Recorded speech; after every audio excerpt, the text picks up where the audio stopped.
بەتەوانی بەڕێز میوانانی بەڕێز بەیانیتان باش ئەم کاتۆم کاتێکتان باش بێت بە هیوای تەندروستێکی باش بۆ گشلایەک عزیزان ئەمڕۆ دیدارێکی تایبەت بە یادی 127مین ساڵیاری ڕۆژنامەگەری کوردی ئێمە لێرە بۆ کردوێتەوە کەم دیدارە لەلایەن ناوەندی توێژینەوەی شار لە دەستگای میدیای شارپرێس و بە هاوبەشی لەگەڵ پەیمانگای مافەنێ و دەوڵەتیەکان ڕێکخراوە بەر لە دەستپێک و ناساندنی پانێڵەکانی ئەمڕۆ کە لێرە لەم دیدارە بەڕێوەدەچێت بە پێویستی ێزارم منیش وەکو ڕۆژنامەنووسێک و پەیامنێرێکی مەیدانی لە دەستگای میدیای شارپرێس ئەم یادە مەزنە ئەم ڕۆژە پڕ لە شکۆیە لە سەرجەم هاوکارانم و هاوپیشە ڕۆژنامەنووسەکانم پیرۆز بکەم دیارە ئاماری هەموو ئەو ڕێکخرا و سندیکا و سنتەرانەی کە داپۆکی لە مافی ڕۆژنامەنووسان دەکەن گزارشتن لەوەی کە ئێستاش لە هەرێمی کوردستاندا یاخود ئێستاش هەرێمی کوردستان ژینگەیەکی تەندروست و لەبار نییە بۆ کاری ڕۆژنامەگەری و مافی ڕۆژنامەنووسان گزارشتن لەوەی کە ئێستاش ڕۆژنامەنووسان تا ئەو شوێنە ماف و ژیان و بەرژەوەندیەکانیان پارێزراوە کە دەست بۆ دۆسیەکی هەستیاری هەڵماڵینی گەندەڵی بەرپرسێکی حیزبی یاخود حکومی لێدەن گزارشتن لەوەی کە ئێستاش ڕۆژنامەنووسان بەر شەق و بۆکس و لولەی تفەنگی هێزە ئەمنیەکان و پاسەوانانی بەرپرسان دەکەون گزارشتن لەوەی کە ئێستاش لە دادگاکانی هەرێمی کوردستاندا بە یاسا و مادە و بڕگەکانی دوور لە یاسای کاری ڕۆژنامەنووسی لە دادگاکانی هەرێمی کوردستاندا شارەنووسی ڕۆژنامەنووسانی گلای دەکرێتەوە بۆ مەبەستە وەک ڕێزێک لە بنەماڵەی بەدرخانیەکان کە یەکێکن لە بنەماڵە کوردیەکان و ڕۆڵی گەورەیان لە پێشخستنی کاروانی ڕۆژنامەگەری کوردیدا هەبوو سەرجەم ئەو ڕۆژنامەنووسانە یاخود ئەو کەسانی بوونەتە قوربانی کاروانی ڕۆژنامەگەری کوردی لە 127 ساڵی ڕابردوودا تاوەکو ئێستا بە پێویستی ێزانم دەقەیەک وەک ڕێزێک لە ڕۆحی پاکیان بە بێدەنگی بوەستین تکایە بفەرمونن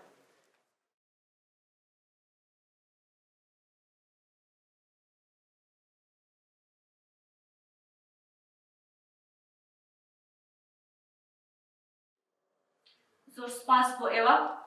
ڕۆحی شەهیدانی ڕۆژنامەنووس شاد بێت داوا لە بەڕێز بەشدار حەسەن سەرۆکی پەیمانگای مافە نێودەوڵەتیەکان دەکەین بفەرمێت بۆ وتەیەکی کورتی بەناوی خودای گەورە و میهرەبان بەیانیتان باش هەموو لایەک بەخێر بێن خۆشحاڵین ئەمڕۆ بەناوی پەیمانگای مافە نێودەوڵەتیەکان و هەروەها دەستگای میدیایی شارپرێس بەخێرهاتنێکی گەرمتان دەکەین و ئەم یادە بەرز ڕادەگرین یادی 127 ساڵی ڕۆژنامەگەری کوردی و تەسیری لەسەر پرسی هەستینەتەوەی میلەتەکەمان ئێمە وتاری هەردوو مەعادەکەی ئێمە لەگەڵ شارپرێس لایەن برای بەڕێزم دکتۆر جەعفەر دەخوێنرێتەوە بەڵام من دوو داواکاریم هەیە یەکیان لەو برا بەڕێز و ڕۆژنامەنووس و ڕاگەیاندن کارانە تکایان لێ دەکەم ئەگەر کاتی مقابلەیان لەگەڵ هەر بەڕێزە کرد لە هۆڵی دووەمی ئەم مقابلەکان بکەم بۆی نەبێتەوە واژەوە دەنگە دەنگ دووەمیش دەمویست ئاماژە بۆی بکەم زۆر سپاسی برای بەڕێز و خۆشەویستم کاک عەلی عەلاب دەکەم کە هاوکارێکی زۆری کردین بۆ سەرخستنی ئەم مؤتەمەرە دووبارە هەموو لایەکتان بەخێر بێن زۆر سپاس سپاس بۆ کاک بەشدار سەرۆکی پەیمانگای مافە نێودەوڵەتیەکان سپاس بۆ پێشکەشکردنی وتر داوا لە بەڕێز دکتۆر جەعفەر عەلی دەکەم بفەرمێت بۆ سەرستیج بۆ خوێندنەوەی وتاری هاوبەشی ناوەندی توێژینەوەی شار لە دەستگای میدیای شارپرێس و پەیمانگای مافە نێودەوڵەتیەکان سەرەتا بەر لەوەی بچینە سەر ناوەڕۆکی وتارەکە بە پێویستی ێزانین بڵێن ویستی ئێمە لە ناوەندی توێژینەوەی شار و پەیمانگای مافە نێودەوڵەتیەکان بەو جۆرە بوو کار و چالاکێکی لەم شێوەیە لە شاری کەرکووک ئەنجام بدرێت بەڵام بەداخەوە لەو شارەدا فۆڵێکی گونجاو بۆ ئەنجامدانی دەست نەکەوت لە کاتێکدا هەمومان دەزانین لەسەر پۆستەکانی شاری کەرکووک و پێناسەکردنی بەدڵ و قودس شەڕێکی ناشرین و ئەوان فریودەرانە درێژەی هەیە ئامادەبوانی بەڕێز 22 نیسان ڕۆژێکی مێژووی و گرنگی نێو دنیای ڕۆشنبیری و دەستپێک و سەرەتایەکی پڕبایەخە بۆ کاری ڕۆژنامەنووسی کوردی لەگەڵ ڕۆژنامەی کوردستاندا جوڵانەوەی سیاسی ئێمە دەچێتە نێو جیهانێکی تازەوە جیهانێک خوێندەواران و ڕۆشنبیران دەبن بە پێشەنگی و قەڵەم و کاری چاپ و ڕۆژنامەوانیش دەبن بە جێگرەوەی تفەنگ و ڕاپەڕینی چەکداری. هیچ کاتێک ژینگەیەکی سیاسی و کۆمەڵایەتی ئارام بۆ کاری ڕۆژنامەنووسی کوردی فراهەم نەبووە. بۆیە ڕۆژنامەی کوردستان وەک یەکەمین ڕۆژنامەی کوردی کۆی ژمارەکانی لە دەرەوەی نیشتیمان لە قاهیرە و لەندەن و جنێڤ دەردەچێت. یەکەم سانسۆر و قەدەغەش بۆ سەر جوڵانەوەی کولتوری کوردی لەلایەن دەسەڵاتی عوسمانی سوڵتان عەبدولحەمیدی دووەمەوە هەر لەگەڵ لەدایکبوونی ئەو ڕۆژنامەیەدا دەست پێکات. ڕۆژنامەی کوردستان سەرەتایەکی گرنگی بوژانەوەی سیاسی و کولتوری کوردە کە دوای شکستی ڕاپەڕینە چەکداریەکانی کورد بوو بە سەرەتای وەرچەرخانێکی گەورەی ڕۆشنگەری لە بژوتنەوەی سیاسی و کولتوری کوردیدا. ئەو ڕۆژنامەیە وەک یەکەمین هەوڵدان بۆ دەرچواندنی ڕۆژنامەی کوردی وەک نوێنەرەوەی ئایدیۆلۆژیای سیاسی دەستەی ڕووناکبیر و خوێندەواری کورد وەک داهێنانی شێوازێکی نوێی خەبات لە پێناوی بەدیهێنانی مافە کولتوری و نەتەوەیەکاندا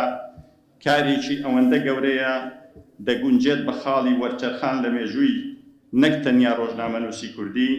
بەڵکو لە تەواوی مێژووی جوڵانەوەی سیاسی و کولتوری کوردی دابنرێت. لە ڕوانگەی ئەو بایەخە کولتوری و نەتەوەیەوە ئەو داهێنانی شێوازی نوێی خەبات و هەوڵدان بۆ برنەسەری ئاستی هوشیاری کۆمەڵایەتی مرۆڤی کوردی لە ڕێگەی چاپ و بڵاوکردنەوەوە دەهێنێت گرنگی زیاتر بە ڕۆژنامەکە و جوڵانەوەی کولتوری بدرێت. ئەم کارەی ئێمە لە ناوەندی توێژینەوەی شار لە دەستگای میدیای شارپرێس بە هاوبەشی لەگەڵ پەیمانگای مافە نێودەوڵەتیەکان کە ئەمڕۆ لە 2 پانێڵ و 6 بابەتی جیاوازدا پێشکەش دەکرێت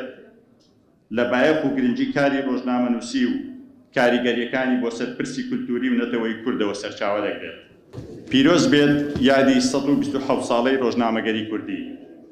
درود و سڵاو بۆ ڕۆحی میقداد مەدحەت بەدرخان عەبدوڕەحمان بەدرخان و تەواوی ئەو کەسانەی بەو ڕۆژنامەوە ماندوو بوون. سڵاو بۆ هەموو ئەوانەی درێژە پێدەری ئەو کاروانن، ئەوانەی بەردەوامن و لەو ڕێگەیەدا تیرۆر کران و گیانیان بەخشی. سوپاس بۆ هاوکاری و پشتیوانی هەموو لایەک. دووبارە بەخێر بێن، ڕێز لە ئامادەبوونتان دەگرین. ناوەندی توێژینەوەی شار پەیمانگای مافە نێودەوڵەتیەکان هەولێر 21/4/2025. زۆر سپاس دکتۆر. بەڕێزان، دیدارەکەی ئەمڕۆمان هەروەکو دکتۆر جەعفەر کورتەیەکیشی لێ باس کرد. دەبێت باسی بکەم کە لە 2 پانێڵ پێک دێت. هەڵبەتە پانێڵی یەکەمان کە لە کاتژمێر 2 و 30 خولەکەوە دەست پێ دەکات تاوەکو 12 و 30 خولەک کە دیدارەکە پانێڵی یەکەم تایەک لە بەڕێزان دکتۆر سەباح موسا مامۆستای زانکۆی کەرکووک و دکتۆر کامێران بەرواری مامۆستای زانکۆی دهۆر و بەڕێز هاوکار عیزەت میکە بەڕێوەبەری گشتی دەستگای میدیای شارپرێس ئامادەی پانێڵەکە دەبن و گفتوگۆ دەکەن لەسەر بابەتانی کە دیاریان کردو. ئەم پانێڵە لەلایەن بەڕێز دکتۆر جەعفەر عەلی بەڕێوەبەری ناوەندی توێژینەوەی شار لە دەستگای میدیای شارپرێس بەڕێوە دەبرێت. هەڵبەتە دوایەوە پشتوێک وەردەگرین بۆ نانی نیوەڕۆ. دوای پانێڵی دووەم دوای پشتوەکەی نیوەڕۆ دەبێت و کاتژمێر 2 تاوەکو 4 دەخایەنێت و کاتژمێر 2 دەست پێ دەکەین تاوەکو 4 ئێوارە. ئەم پانێڵە لەلایەن هەریەک لە بەڕێزان دکتۆر چنار نامیق مامۆستای زانکۆ و بەڕێز فەریدون سامان سەرنووسەری گۆڤاری زمانناسی زمان و زانو، هەروەها بەڕێز کامەران عوسمان ئەنجامی تیمی کوردستانی عێراقی ڕێکخراوی CPT ئەمریکی میوان دەبن لەگەڵمان و گفتوگۆ لەسەر بابەتانە دەکەن کە دیاریان کردەوە بۆ گفتوگۆکردن ئەمڕۆ.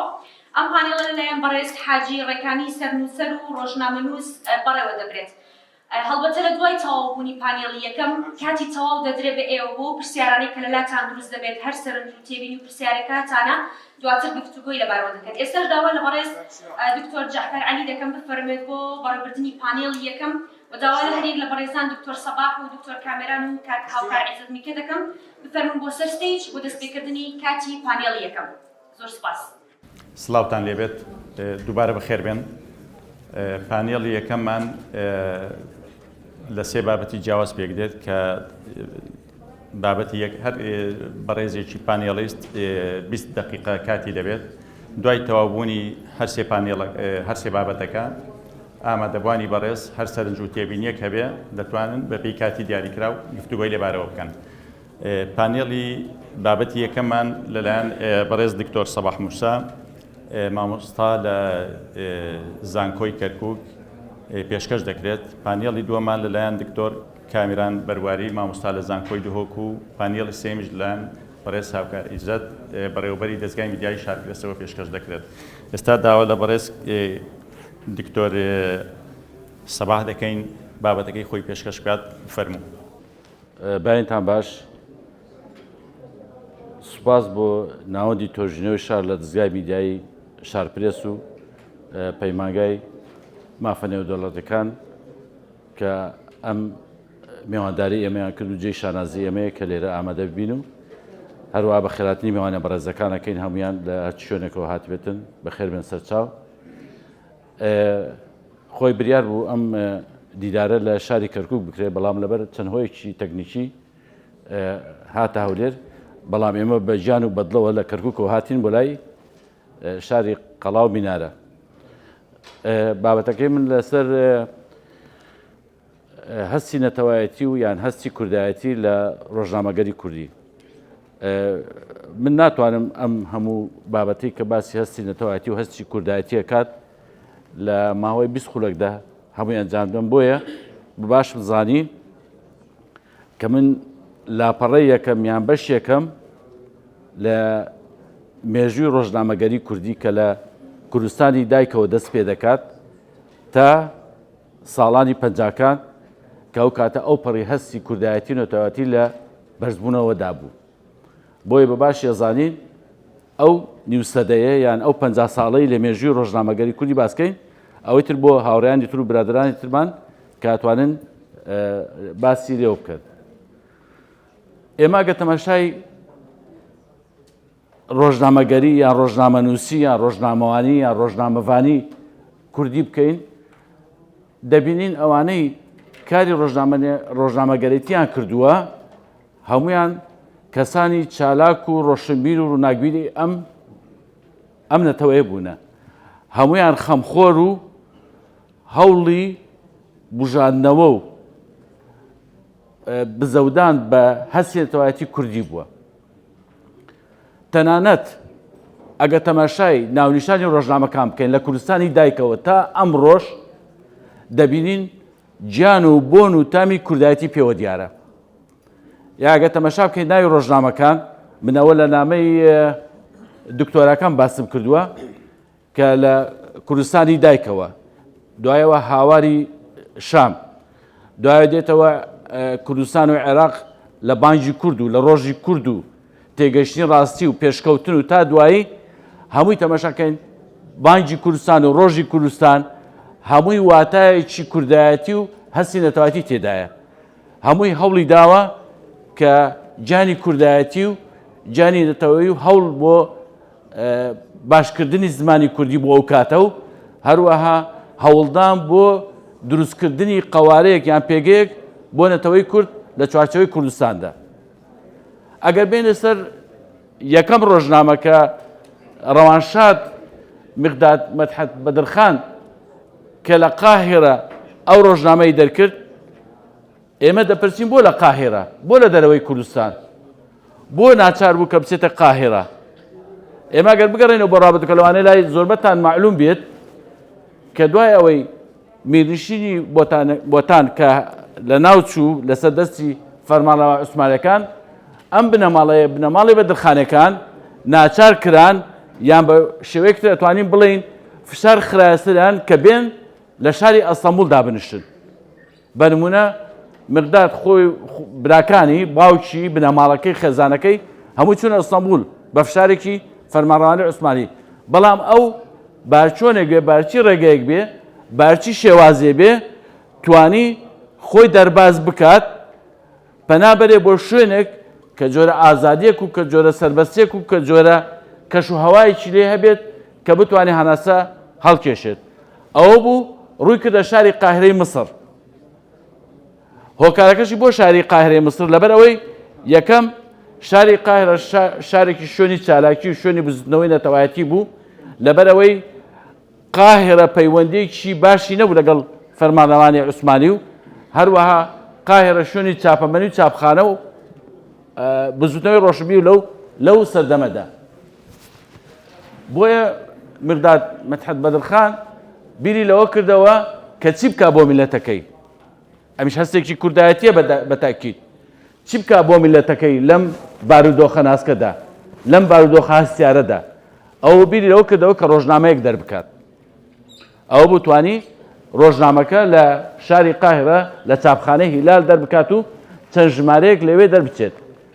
تەنانەت لە یەکێک لە هەموو بابەتەکانی لە هەموو سەربتارەکانی ڕۆژنامەی قاهرە ئەگە بچینە سەری من حەز بکرد ڕۆژنامەکەش کە یادی بەخێر بێ دکتۆر کەماڵ فواد کاتی خۆی سێجار چاپی کردوێتەوە چاپی یەکەم ساڵی 1972 لە بەغدا چاپی کرد چاپی دووەم لە سلێمانی چاپی کرد چاپی شێمی چاپێکی بە ئۆفسەتێکی جوان ساڵی پێم وابێ 2000 بوو لە تاران چاپ کرد اینجا لەوێ کە باسێکات مقداد مدحت بەدرخان ڕۆژنامەکەی لەوێ دەرکرد لە هەموو سەربتارێکە باسی ئەوەی کردو باسی ئاشتەوایی کردووە لەگەڵ تورکەکاندا لەگەڵ تورکە براین لەگەڵ یانەوە ئێمە بێ لاپەڕێکی تازە بکەینەوە هەوڵ بدەین مافی نەتەوەی کورد مسۆگەر بکەین و بە برایەتی بژین تەنانەت هەستەکە وای لێ کرد لای مقداد بەدرخان کە لە یەکێک لە وتارەکان بنووسێ بڵێ ئەم ڕۆژنامەیە لە هەر ژمارەیەکی ئەم ڕۆژنامەیە 2000 دانا واتە 2000 نوسخە بە خۆڕایی بۆ کوردستان ئەنێرم بۆ ئەوەی خەڵک ئاگادار بێ کە ڕۆژنامەیەکەیە بە ناوی کوردەوە و کوردیش گەشتێتەوە ئاستەی کە ڕۆژنامە دەرکات کوردیش ئەوەیە کە ڕۆژنامەی هەبێ و بزافەکە بەرەو پێشەوە بڕوە اینجا بۆ هەموو شارەکانی کوردستان ناوێتەنان بۆ شاری هەولێر و شاری کەرکوک و هەموو شارەکان گەیشتووە لە ئەنجامی ئەوە کە ئەم هەواڵە ئەگاتە فەرمانڕەوای عوسمانیەکان فشار جارێکی تر ئەخەنە سەر وڵاتی مەسر و فشار ئەخەنە سەر مقداد مدحت بەدرخان کە دەست لە ڕۆژنامەکە هەڵگەرێ ئەوە بوو ڕۆژنامەکە چەند شارێک و چەند وڵاتێکی کرد چووە لەندەن چووە ڤۆڵگستۆن چووە جنێڤ هاتەوە قاهرە جارێکی تر تەنانەت کە دوای دەرچوونی چەند ژمارەیەک لە ژمارەکانی کوردستان مقداد لە سەر فشاری لەسەر تەنگ هەڵچنینی فەرمانڕەوانی عوسمانی ناچار بوو دەست لە ڕۆژنامەکە هەڵگرێ و کاری ڕۆژنامەکە بسپێتە عەبدوڕەحمانی برای کە دوای ئەو ڕۆژنامەکەی دەرکرد ناچارە بێ بگەڕێتەوە ئەستەمبول بۆ بگەڕێتەوە فشاریان خستە سەری وتیان ئەگەر نەگەڕێیتەوە ئەگەر واز دەم کارە نێنی ئەگەر واز دەم وتارە هەستیارانە ئەم وتارە نەتەوەیەتیانە نێنی ئێمە ناچار کە سوکار توێنێت تووشی ئازار و ئەشکەنجە و گرتنەکەین ناچار بوو دەست لە ڕۆژنامەکە هەڵگرێ و بگەڕێتەوە ئەستەمبول ئەم پیاوە زۆر بازیدا تا ئەم ڕۆژنامەی دەرکەوت تا گەیشتە کوردستان 32 ژمارەی لەو ڕۆژنامەیە دەرکرد بەخۆی بۆ عەبدوڕەحمانی برای درێژای پێ بەڵام لە ئەنجامدا ناچار ڕۆژنامەکە لە دەرچوون وەستا دوای ئەوە کۆمەڵە ڕۆژنامەی تر دەرچوو بە هەمان گیان و بە هەمان هەست و بە هەمان سۆزەوە ڕۆژنامەی هاوار لە شام دەرچوو پاشەوە یەکێ لە نەتەوە پەرستەکانیان ئەوەی کە کورتپەروەر بوو جەمالەدین بابان بوو لە ساڵی 1914 لە بەغدا یەکەم گۆڤاری دەرکرد بە ناوی بانگی کوردەوە کە تایدا زۆر باسی بابەتی کردووە لە ڕۆژنامەکە هەر لە ناوڕۆکی بانگی کورد هۆشیاربوونەوە و ئاگادبوونەوەی میلەتی کورد بووە کە ئەو کاتە خۆی کاربەدەستێکی سەربازی گەورەی دەوڵەتی عوسمانی بووە پێشەوەی فەرمانڕەوانی عوسمانی لە جەنگدا هەرەس بێنن لە هەمان کاتیژا لە هەمان کاتدا کە بانگی کورد گۆڤاری بانگی کورد لە بەغدا دەرچوو پێم وابێ 4 ژمارەی لێ دەرچوو زۆری لێ دەنەچوو لە هەمان کاتیژدا لە ئەستەمبول گۆڤارێ دەرچوو بە ناوی ڕۆژی کوردەوە ئەو گۆڤارەش داوایەوە کرد بایەخدان بە زمانی کوردی بایەخدان بە میلەتی کورد بایەخدان بە هەستی نەتەوایەتی کورد تەنانەت بەڵگەش بۆ ئەو قسانەی کە من ئەیکەم هەموو ژمارەکانی گۆڤاری ڕۆژی کورد وێنەی لەسەر بەرگەکەی وێنەی پێشەوا ناودارەکانی کورد وەک سەلاحەدین ئەیوبی وەک زۆر لەوانەی کە هین بووە هەتا شاری ئەرزۆڕوم وەک شارێکی کوردستانی لە بەرگەکانی بڵاوی کوردەتەوە دێنەوە سەر بانگی کورد بانگی کوردیش بە هەمان هەست هەوڵی داوە بژاندنەوەی هەستی نەتەوایەتی کوردی لە ناو گۆڤارەکەیدا بەڵام ئەو پیاوە کاتی ئەوەی نەبوو یان درێغی نەیتوانی درێژە بە باسەکەی بدا ڕاپێکی جەنگێک لە کاتی بەرپابوونی یەکەم جەنگی جیهانی ساڵی 1914 لەبەر ئەوەی کاربەدەستێکی سەربازی عوسمانەکەم بە ڕاپێکی جەنگ کراوە و دەستی لە کارەکە هەڵگرتووە.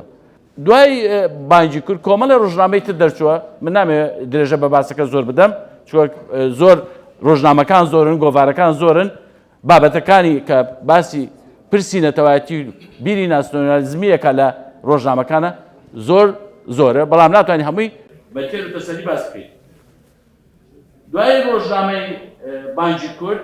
کە کاربەدەستانی ئینگلیز دێنە عێراقەوە لە فاو پیانەکەنە خاکی فاو دوای دێنە سەرەوە دێن بەغداش ئەسە ناو بەغاوە دوای هەرسێنانی دەوڵەتی عوسمانی تەمەشاکەین لە بەغدا هەر ئینگلیزەکان خۆیان بۆ ڕیکلامکردن بۆ بانگەشە بۆ ڕووی خۆیان تەمەشاکەی تێگەیشتی ڕاستی دەکەن کە سەرپەرشتیاری ئەو ڕۆژنامەیەش میجەرسۆنە بێت لە ساڵی 1980 لە بەغدا تێگەیشتی ڕاستی دەکات بەڵام سوپای ئینگلیز کە هەڵک شێ بەرەوسەرەوە دێتە کەرکووک و دوایی هەولێر و سلێمانیش ئەچێتە ناو هەولێر و سلێمانیشەوە میجەرسۆن وەک ئەفسەرێکی سەربازی بەرتانە کە پێشتر هاتووە کوردستان بە ناوی بازرگانێک و بۆ کاری سیکوڕەتی و بۆ کاری کۆکردنەوەی هەواڵ و ئەو شانات و بە ناوی میرزا ئاغای غوڵامی شیرازیەوە هاتبوو کوردیزانێکی باش و کوردێکی چاکەزانی کەس گومانی لەوە نەکردوە کە ئەمە پیاوێکی ئینگلیزی هاتووە بۆ کاری سیکوڕەتی و جاسوسیەت لە کوردستاندا بەڵام کە سوپای ئینگلیز هاتە عێراقەوە خۆی ئاشکرا کرد کە ئەمە کاربەدەستێکی سەربازی گەورەی ئینگلیزەکانە و لە بەغا تێگەشتی ڕاستی دەرەکا و دوایش دێتە سلێمانی کە دێتە سلێمانی پێی باشە ئەوەی بەغا ڕۆژنامەکەی بەغا دابخات دێ لە سلێمانی ڕۆژنامەیەکی تر دەرەکا کە بەناوبانگترین ڕۆژنامە بوو ئاستەکەشی زۆر دەبزوو ڕۆژنامەی پێشکەوتن ڕۆژنامە پێشکەوتن نزیکەی 112 ژمارەی لێ دەرچوو لە بابەتەکاندا داوای ئەوەی کردووە کە هەوڵی داوە بۆ یەکبوونی کورد یعنی ڕاستە ڕۆژنامەکە بەناو حکوومەتی ئینگلیز و کاربەدەستانی ئینگلیزی و دەرچووە بەڵام تەماشاکەی لە نێو وتارەکانیدا داوای یەکبوونی کوردی کردووە داوای بە ئاگابوونەوەی کورد کردووە داوای هۆشیارکردنەوەی کورد کردووە هەر ئەمەش وای کردووە کە زۆربەی نووسەران و ڕۆشنبیرانی کورد لەو سەردەمەدا بێن بابەت و وتار لە ڕۆژنامەکە بڵاو بکەنەوە. تێگەشتی ڕاستی لە بەغدا لەلایەن پارێزخانەی بەریتانیا دەرچوو لە ساڵی 1980 پاشان کە ئینگلیزەکان چوونە سلێمانی وای بە بارزانی کە وتمان پێشکەوتنی دەرکرد لە سلێمانی پێشکەوتنیش ڕۆژنامەیەک بوو ڕۆژنامەیەکی ئازبەرز بوو و داوای سەربەستی و ئازادی بۆ میلەتی کورد دەکرد و هەوڵی یەکبوونی کورد و دانانی پێگەیەک قەوارەیەک بۆ میلەتی کورد لە چوارچێوەی کوردستاندا ئەمە ئەو کاتە کە ئینگلیزەکان سەرپەرشتی ئەم ڕۆژنامەیانە کرد پاش ئەوەی کە بزوتنەوەی کە ئینگلیز کە سلێمانیان داگیر کرد بزوتنەوەی شێخ مەحموود دەستیپێ کرد لە سەردەمی شێخ مەحموود پێش سەردەمی شێخ مەحموودی نەمەد ڕۆژنامەیەک دەرچوو بە ناوی بانگی کوردستان بانگی کوردستان لە سیوێکی مانگی ئابی ساڵی 1922 دەرچوو کۆمەڵێک دەری کرد بە ناوی کۆمەڵی جەمعیەتی کوردستانەوە و ڕۆڵەکانی ناو سلێمانی بە سەرۆکایەتی مستەفا پاشای ئەمولکی سەرپەرشتی ئەو ڕۆژنامەیان نەکرد و ڕۆژنامەکان ناوە بانگی کوردستان بانگێک بۆ ئاگابوونەوەی کورد بۆ ئاگابوونەوە و هۆشیارکردنەوەی کوردستان دوابەدوای ئەو ڕۆژنامەی بانگی کوردستان ڕۆژنامەیەک دەرچوو لە سەردەمی شێخ مەحموودی نەمەد بە ناوی ڕۆژی کوردستان واتە ڕۆژێکی نوێ بۆ کوردستان تەماشای هەستی کوردایەتی کە لە ڕۆژنامەکاندا هەر نامنیشانەکانی بەڵگەیە کە ئەمانە کوردپەروەر بوونە داوای مافی کوردیان کردووە داوای ئەوەیان کردووە کە کورد هۆشیار بێت داوای ئەوەیان کردووە کە کورد زیاتر ئاگاداری خۆی بێت و ئاگاداری ئەو بێت کە بتوانێت خۆی یەک بخات و خۆی یەک ریز بێت لە پێناو کوردستانێکی یەکگرتوو. کاکتۆر ئەگەر ئاگاداری کاتبی 2 دقەت کاتمەوە جارمێشان لە سەرتا مێشان دەبخوا ناگەیە کۆتایەوە هاوڕێی باشە کاک من کۆمەڵێ بابەتشم ینی دانابوو لە دەقی ڕۆژنامەکان کە بیخێنەوە بەڵام کاکتۆ کات کەمە دەکرێت دواتر لە مناقەشەدا دەقی ئەوانە کە چۆن باسی هەستی کوردایەتی و هەستی نەتەوایەتی ئەکرێت لە ڕۆژنامەکان ئەتوانین بڵێن کۆتایی ساڵی 20ەکان سەرەتای ساڵی 30ەکانی سەدەی ڕابردوو ساڵانی چەکەرەکردن و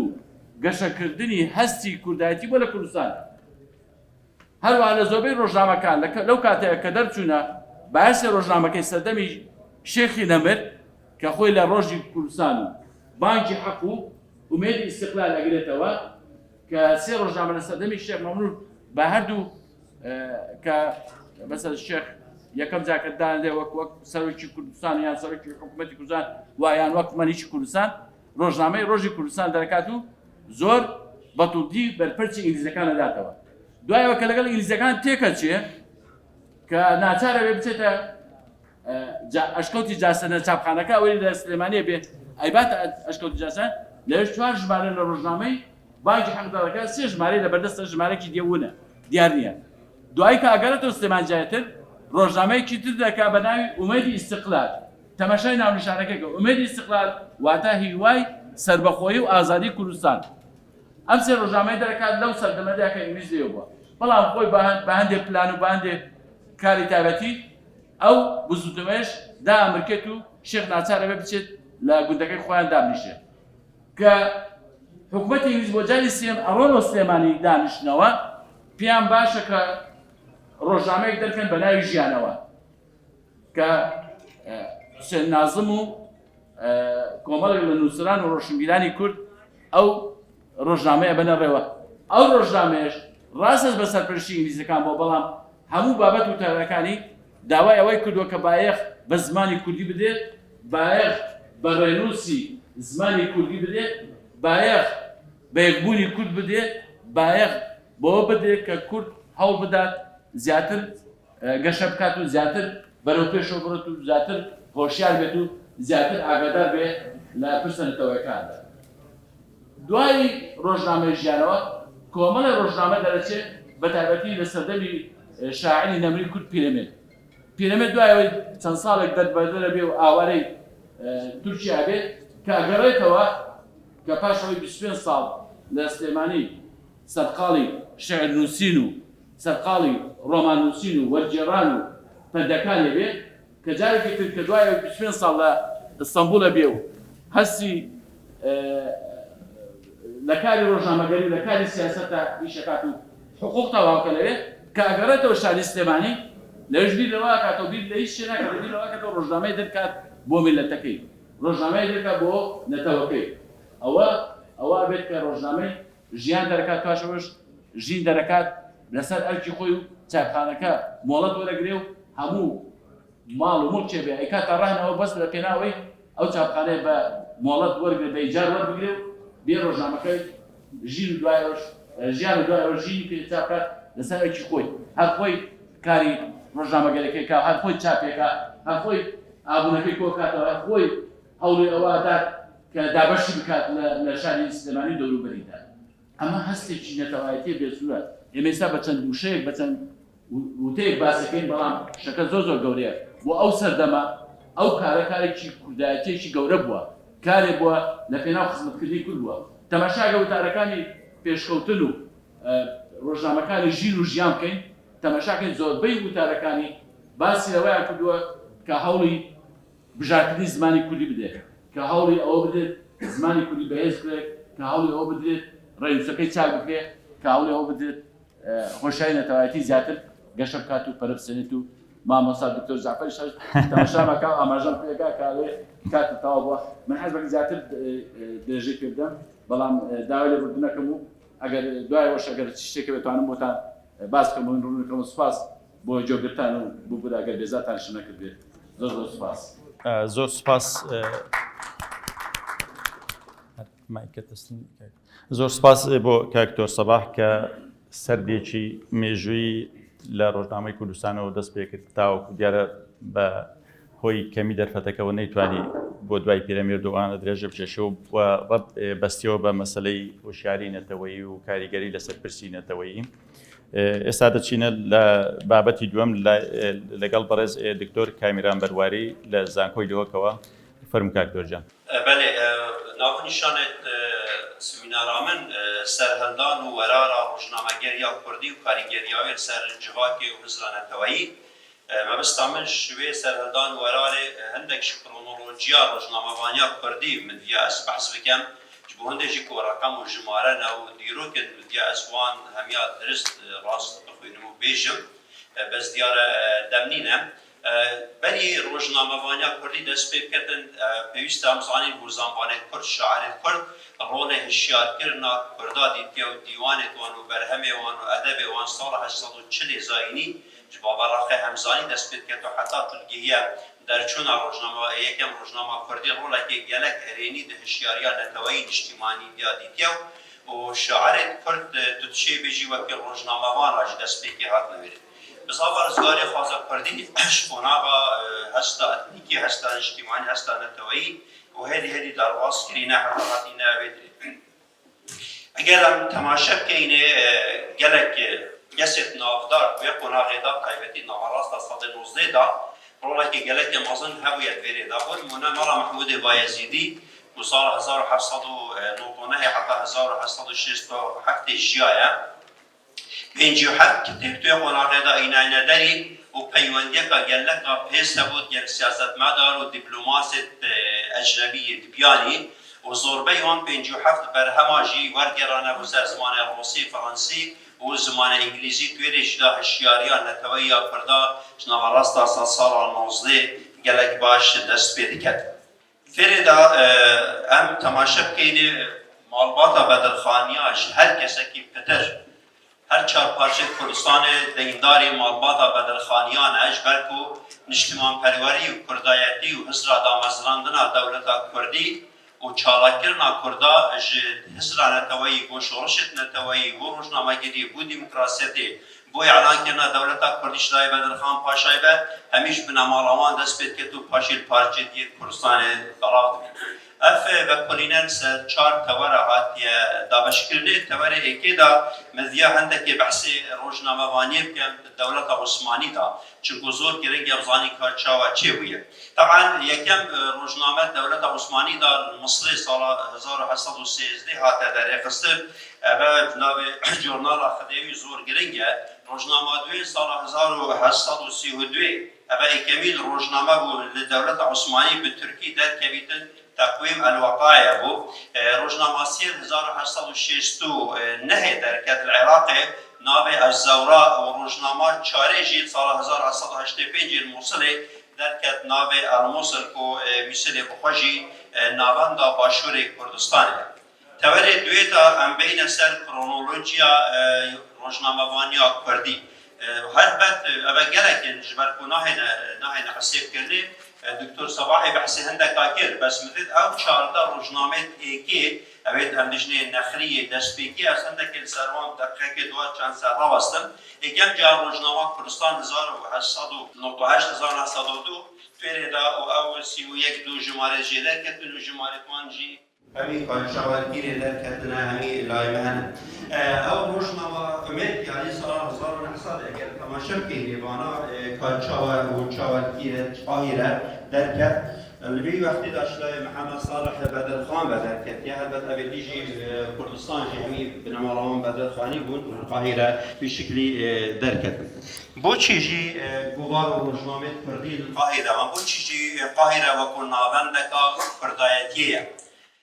پیوندیت کردان مصلی باکور افریقیا زر نبا و سرخت فرعونا و نفرفیتی جنکا کرد و خلق دبرا بهدینام و جنا فرعونی سرخت میتانیا اوش یک وقت ابراهیم پیغمبری پیوندیت کردان زور قوت منگل افریقیا چونکه ابراهیم پیغمبر و زوریت تابی همی حتی عیسی و موسی محمد کرد خلق باکور کردستان خلق اورفنا اوجه راستی کن پشتی اینگه سرخت صلاح الدین ایوبی پیوندی که مازن هبو باکور افریقیا پرانیاوان وان دولتا همیا کرد هنه بر چنده جی پشتی اینگیجی یکمین کسی یکمین دولت عرب چکری کو محمد علی پاشای فرمانده که لشکری و خط که باکوری کردستان آمده یا یکم دولت کو عرب چکری کرد یا چکری مصری دوری دا سرفت محمد علی پاشای بنما روان جی دیسا کاریگری که آمازن سر روزنامه وانی کردی اش برنده سیاست مدارت مازن یک کردا بی وقتی دا البهرات لویر ندید کم دو. البته اگر هم تماشا کنیم الوان گوار روزنامه آید ما تماشا کنیم هم سحکینی سال 1908 1909 طبعا یکمین گوار کردی در کبی استانبول حتی به گاوی روزنامه نه یکمین گوار در کبی و اوجی بزمان کردی و ترکی در کبی طبعا نام تعاون و ترقی غزه تسیم. البته که پشتی اینکه جار کادی روزنامه کادی نام کردستان در کبی 1909 1919 اوجی دیسا روزنامه کردی ترکی در کبی پاش روزنامه پیمان در کبی سال 1909 آمده در کبی تن اوه ایکمین گوار اوه ایکمین روزنامه هزریه یا فکریه یا ایدئولوژی ناف کرداد در کبی رونا که گلتی مازن هوا تشیاریان نتوایی اجتماعی دا و اوه یکمین روزنامه تایبت سر حزر نتوایی راتاسی دو سر حزر کردایتی سر گورین حزر مروی کرد راتاسی اگر تماشا کنید چی ملت و قوم و دولت های اگر حزر نبی فکر نبی چاوا اسلام مایه پارستی چاوا مسیحیه چاوا یهودیت وان 2000 سال دا جبرکو حزر هیا اگر ملت که حزر نبی نکاری خوبه بگیرش بر بچنده و روزنامه گرینگه کامازن داری بشتی اینکه روزنامه کاری شرق و کردستان سال 1908 درکت طبعا اوه استانبول درکت اوه جیب زمان ترکی درکت و دیسانجی جمعه دیسان گوارا کردستان جاره کاری 1912 لورمی نشرات کردستان درکت و عبدالرزاق بدرخان اوجی در تقص و گوارا روژی کرد 1913 درک استانبول اوه رونا که یک جار مازن ده و روژاندن و ایساره کرن و براف کرنا زمان و ادب و کلتور کردی دایا جبرکو نویسکارت گلکت مازن یک کرد داد نویسی و گلکتش بیره دهاتین براف کرن و پارست گوارا یکون 1913 اوه جی طبعا استانبول درکت و زمان کردی و ترکی درکت شلای ابراهیم کردی و درکت و اوه جی سرپرشکاره که زیره گونه روشنبیره که کردی نافداره گوارا حتی کرد اوازان 1914 ما مستای بسکر و پیهوشلای کمالا هیوی درکت طبعا اوه جی پشتی ترکا گرتی طبعا ویره پشتی روزنامه روژی کرد هاتی گرتنه اوه گوارا حتی کرد هاتی در اخستنه و اوه جی رولتی گلتی مازن تشیاری ها گوارا باندی کرد و افیحی کبین گوارا کردیا سال 1914 ولایت بغداد در کمیدن جبرتان تزانی بغداد باجره که کردستان یه مازنه و بغداد و عراق نابندا فیلیان نابندا کیشیان او عراق كبين عراق باجير اوروك سوماليا هاتيان و بغداد بني على بينو داگير بكن نابندك هري مازن يا كرد فيلي بو پاشماوي دولتا كيشي بو و چندجي بردوام خبات تيكوشينا كردار بغداد هريا بردوام بو روزنامه کردستان سال 1917 طبعا بالقاهره درک جار کادی ویریم شلای عزیز احمدی و اویجی ولکی گلک مازن تویره دهبو پشتی اینگه روزنامه سیزده روزنامه تگیشنی راستی و ماموستای بسکرو از هوجناک بسکرش باز گرنگ ام بحث میرزا غلامی شیرازی که کو کارچاو مروه که جاسوس بریتانیا شنده هات و هات ایران و خاطر کرد و جنگا کرد اینا و هات سلیمانی و هات بیره و بنگه دیالکتا اوامر تدریج دیالکتا سطران آنیا بابان بنگه و دانا و العراق که زمانه که فرمی او جی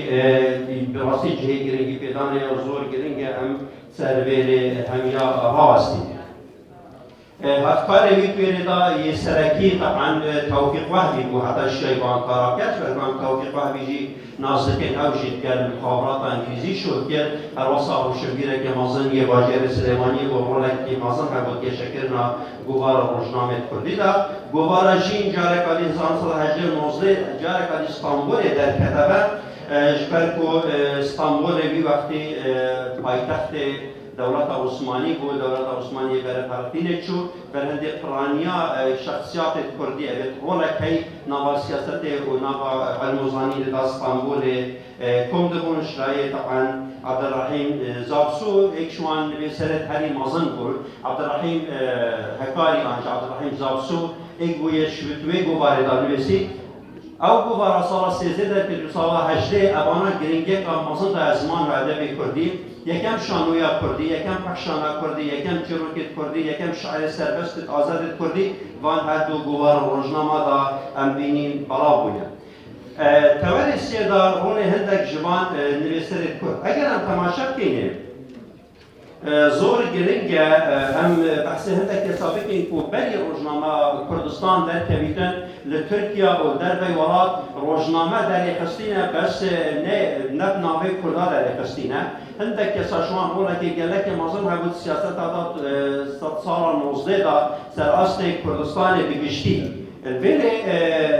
گرک شوان اندام رکرا و اندام پارتی سیاسی بود اندام دوستی که شوان بحث کرد ایک شوان نویسکار و سیاست مدار نامدار کرد اوی طبعا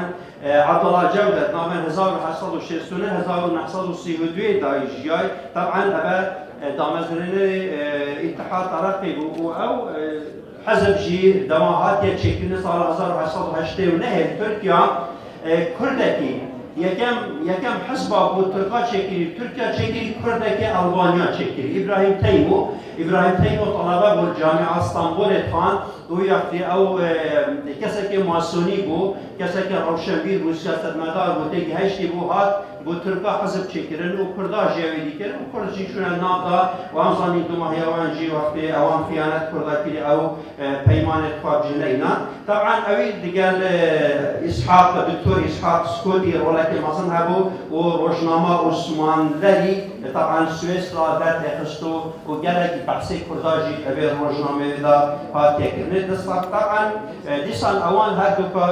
گوارا اجتهاد در اخست الجنیفه و ابجی ناف کردادا گرک بحثبانه هاتی کرنه اف دکتور ماموستای تایبتمندی دوان روزنامه وانیا کردی حقا سربان گوار روزنامه اوید بری روزنامه کردستان جی 100 سال 19 کتی سربان جی شور بکرد دکتور اسحاق سکوتی ابا 1868 حتی 1902 جایه طبعا ابا هناك بیره که گلک مثلا یک کرد گل باکور کردستان ترکیه و اروپا و یکم جار جی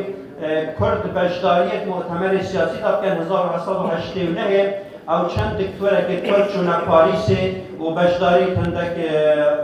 دامزراندن حزبادا و چکرن حزبادا مؤتمرات تواندا و کو شخصیت کرد هادن گازی کرنه و بشداری تعداد که رولوان گلک رولک موزن و پیروزه طبعا کمال اتحاد و ترقی جی هر وان داناو کسی سیم در بحث کن که گلک نابمی نهایت گوتنه امین علی بدرخان که ابن باب سه روشنبیرت مازن یک کرد دکتور امین علی بدرخان و سریا بدرخان و جلالت بدرخانه کسی هندی امین علی بدرخان خدمت کردایتی و قومیتی و وطنیتی نکرد اما آدم 1951 و 1926 امری او حاکم بو قاضی بو نویسکاره که گلک مازن بو لاسطنبول و لبنان و لترکیه و لباکور افریقیا جایه و یکمین کسی کرد توی وقتی جداد دوماهیا نیوا دوی صده 19 دا شعر سربستا کردی نویسکاره گلک نویسین و پخشان هنه کسی که روشنبیره و کره توی جی ارکی کردایتی دانا سرملیتوا و پیامت خواه گهاندن و حتی بگار که جی او چرای بنامالوان یه هلا و نبه ملیم توری چاره ام اگر هده که کردی و بحث که این کاریگریا روزنامه وانیا کردی سر جواکی و سر هزران تویا کردی و کاچا و وانگوار و روزنامه کاریگری سر کردا کریه سر اصل نطفایی و هریمی و جهانی البته اجبری بان چارده گوار روزنامه بحث کرد نواراستا 100 سالا بیشتر دا نزدیکی 6 حتی هفته گوار روزنامه دید کردی در کتینه و تایبتی جی پشتی دولت عثمانی 5 جهاد در کتینه او 5 جی او کردستان دابشگیری سر سوریا، ترکیه، عراق و ایران و ایکتیا سوویتی دا او گوار روزنامه هر 6 هفته جی او الویل دبره در کتینه. ولی او بناغت نتوابونه بنجهت نتوابونه ئەوێت نەتەوە سەرتێتە ئاواکردنەوەکی زمان وەکی مێژوو وەکو دیرۆک وەکو ئاق وەکو ئەتن وەکو ڕەگەز و وەکو هەستا هاوبەش و وەکو هەزرا هاوبەش و وەکو چارەنوێسی هاوبەش هەگەر ئەم تەماشە بکەینە ئەو بنەمایە نەتەوە و نەتەوەبوونە پێکینن پڕانیاوان بان بۆ ڕۆژنامەدا دەرکەتینە و تێن و کەسایەتێکا کوردیە سەربەخۆ تێدا هەیە و بحث الآزادی و ڕزگاریە کردیا و بحث داوازراندنا دەوڵەتە کوردی کردیا و بحث شۆڕشێت کوردی کردیا و هەمێ قۆناغێت نەتەوا و نەتەوابوونێ بێرێدا باش هاتینە بەحثکردن. قۆناغا هەستا ئەتنیکی بوون، قۆناغا هەستا نیشتیمانی، قۆناغا هەستا نەتەوەی، قۆناغا پەیدابوونا ئایدۆلۆژیە دبیانی و حتا دیدە شۆڕشێت نەتەوەی و هەزرا نەتەوەی کو ئەم دوومە هەیە دەژنێ قۆناغا کوردایەتی یا وەکو فەلسفەیەکێ وێرە دیار بووە ئەو ژی بوومە پەر گرنگە بۆ گەلێ کورد. وێرێدا چەند خاڵێک هەنە ڕۆژنامەوانیا کوردیدا ئەگەر کۆم کردن سەرێ و بەحسێوان کرد ئەمزانین ئەمشێن وان دەرئەنجاما ژێ دەربەخینژی زۆر گرنگە ئەوە بوومە بۆ کوردا ژبەرکۆ ئەف کەسایەتیە تێدا شورکی نوێستکار و ڕاوشەنبیر و سیاسەتمەدار و ئەکادمی و هۆزانبان و تۆرەبان ئەوە پێشەنگی جڤاکا کوردستانە و ئیرۆکەژی ئەم لە پەیوان دەچین و ئەم سەرڕێ و ڕێوازێتوان بەردەوامی. طبعا لێرێ خاڵت ئێکێ هەموو کەسێک دەست ڕۆژنامەوانیا کوردی کردی پڕانیاوان ڕۆشنبیر بوون، سیاسەتمەدار بوون، شاعر بوون، نووسەر بوون، ئەوە خاڵێکە زۆر گرنگە. یا دوێ چ دەولەت و چ حکومەت و چ سازیا پشتەوانی وان نەکردە بەلکو پڕانیاوان سەر کیستێخوا ماڵەخوا و ماڵباتێخوا یا هەوڵدای لێرێ تشتێکیش بۆ ملەتێخوا دەربێخن یعنی وان قوربانی گەل و وڵاتێخوا کردە نەکو گەل و وڵاتێخوا و ئانژی دەستکەف کرد کوردا قوربانی خۆناکردنەوەکی ئەم بێگا ببینی. خاڵا دوێ ڕۆژنامەوانیا کوردیش دەستپێکی حتا نوکە یا ئاراستەکری بوو یعنی یا موجه بوو و یا ئارمانجبەر بوو یعنی هەداف بوو هەدەفێت خۆ هەنە و ئەو هەدەفژی ئەمزانی ئازادی و ڕزگاری و سەرخەبوونا کورد و کوردستانەیە و چارچوبەکە سیاسی نەتەوەی نیشتیمانیدا هاتنە ڕێبەبرنێ. خاڵا سیە باشە. خاڵا سیە پڕانیا ڕۆژنامەوانیەت کوردی گووارێت کوردی تەعاان ڕۆژێ بالیوزا ڕۆلێ سەفیران گێڕایە ئەی ئەمە تەماشە بکەینێ کوردا بجیهانێ دەنەناسکردن و جیهانێکی کوردا دەنەناسکردن و ئەبێژی تەفاسیلێت خۆیانە ئەو زۆر گرنگە. خاڵا دیژی ئەم دبینین ناوەندێ سەرەکیەت ڕۆژنامەوانیا کوردی دەستپێکێ ئستانبولێ بوو، قاهرە بوو، بەغداد بوو و جهێن دیێ دەربەی کوردستانê bû paşê hatine bajarê Kurdistanê û wêrê jî dest pêtê. Xaleka dîya zor girt rojnamebaniya Kurdî peywendiyeka zor kesayetî û nivîskar û siyasetmedarê Kurd heye her wesa di heman demda piraniya Hizbê Kurdistanî sed sala dumaya sedê nozê destpêka sedê bîstê ew guvar rojname dertexistin ew jî çarçûveka siyasî da dertexistin û xizmeta gel û welatê xwe dike. Vêlê zor giring e birûke em erkê medyaya Kurdî em bipirsin ki aya ev birûke erk û rolê medyaya Kurdî çiya û çawaya û çawa berdewam bûye û ew gelek xal hene wêrê da belku ew hevaletme ew ê dihêt ser rojnamebaniya Kurdiya taze behs dikin ew behsê wê çendê dikin lê bi giringî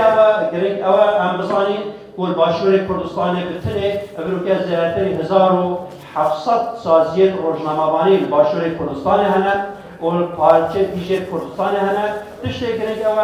rojnamevaniya Kurdî birûke du sengere ek xizmeta dijmin û dagîrkerê Kurdistanê dike û ek jî xizmeta milletê Kurd dike. Hêvîdanî em bişên ser astê her çarpaçê Kurdistanê derve rojnamevaniya Kurdî bikeyne rojnamevaniyeka profesyonel û dîv siyaset û yasayê navnetewî birêve biçît û em bikarîn bêxne xizmeta gel û welatê xwe da zor spas. سوپاس بۆ کاکتۆر کامیران بەرواری بۆ بابەتەی کە پێشکەشی کرد لەژێر ناونیشانی سەرهەڵدانی ڕۆژنامەگەری کوردی و کاریگەری لەسەر کۆمەلگە و هزرینەتەوەی. ئێستاش دەچینە سەر دوا بابەتی ئەم کە بەڕێز هاوکار عیززەت بەڕێوەبەری دەستگای میدیای شارپرێس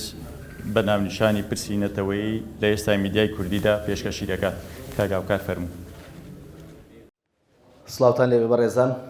سپاس کاک دکتۆر جعفەر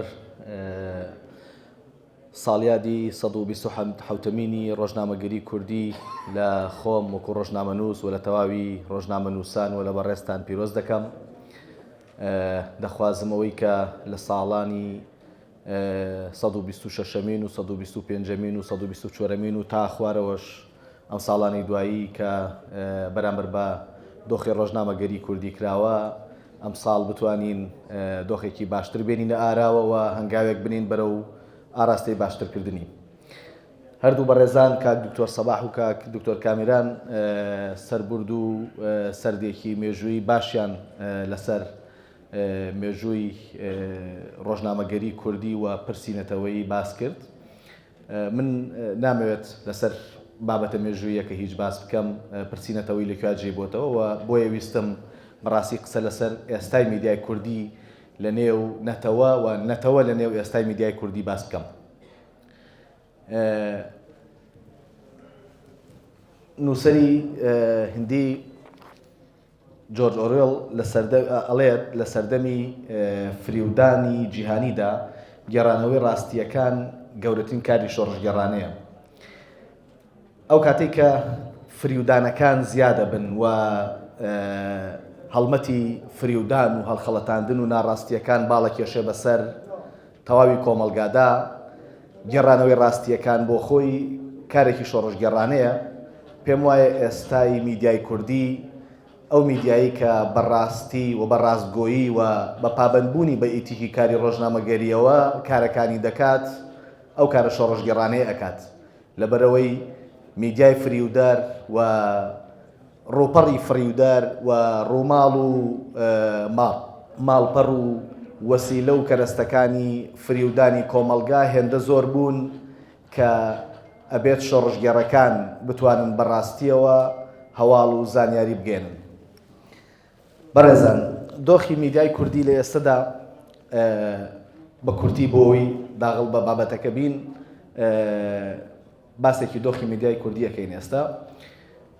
میدیای کوردی ئێستا لە دۆخێکدایە کە بەداخەوە دەمانخواست چۆن کاک دکتۆر سەباح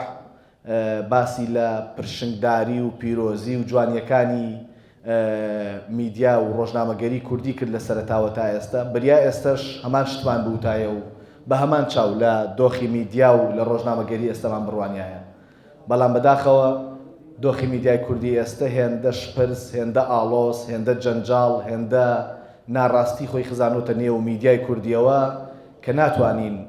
ئەو شانازیە بە هەمان ئەو شانازیە باسکەین کە دکتۆر سەباح باسی کرد. بەشێک لە ڕۆژنامە نووسان ئێستا خۆیان بە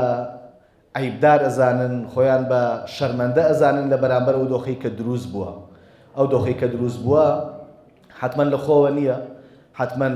بە پیلان و بە بەرنامە و بە ئەجەندایەکی دوور و درێژی هێز و ئەحزاب و ڕێکخرا و ئینتیما و ئایدۆلۆژیا سیاسیەکانی کوردستان لە دوای ڕاپەڕینەوە تا ئێستا ئەو دۆخە هاتوۆتە ئاراوە. ئەگەر بە هەمان نەمەتی کاری ڕۆژنامەگەری کوردی لە سەردەمی بانگی حەق و بانگی کوردستان و ژین و ژیان کاری ڕۆژنامەگەری تا ئێستا بەردەوام بووایە، حتمما ئێستا کۆمەلگا ئەو کۆمەلگایە ئەبوو کە هەر یەکێکمانەمانەوێت، بەڵام ڕەنگە ئەو ئاراستە سیاسی و دەسەڵاتداری کە ئەم دۆخەی دروست کردووە ئەو کۆمەلگایی نەویستایە. بۆیە هەوڵی داوە وردە وردە هەنگاو هەنگاو وا بکات لە میدیای کوردی کە ئێستا هەر یەکێک لە ئامادەبووان دڵنیام هەر یەکێکتان لێرە قسە بکەن، هەمانە قسانەکەن کە من ئەیکەم. پێمان وایە میدیای کوردی لە ئێستادا تووشی عیبداری و شەرمەندەیەکی گەورە بووە لە سایەی میدیای حیزبی، میدیای سێبەر، میدیای شەخص و میدیای کەسەکانی نێو حیزبەکاندا. ئەگەر باز لە پرسی نەتەوەی لە میدیای کوردی ئێستا بکەین، ئەبێ باز لە نەتەوە بکەین. کۆڵەکەکانی مانەوەی نەتەوە کامانن کە بێ میدیای کوردی دەستیان پێوە بگرێ بۆ ئەوەی نەتەوەکە لە ناو خۆیان ڕنگ بداتەوە بیەڵێتەوە. بەشێک لە پایە گرنگەکانی مانەوە و بەردەوامی نەتەوە باسەکەین کە یەکێک لەوانە زمانە، یەکێک خاکە، یەکێکیان پێکهاتی کۆمەڵایەتیە، یەکێکیان مێژووە. هەوڵەدەم بە کورتی باز لە ئەو پایانە بکەم کە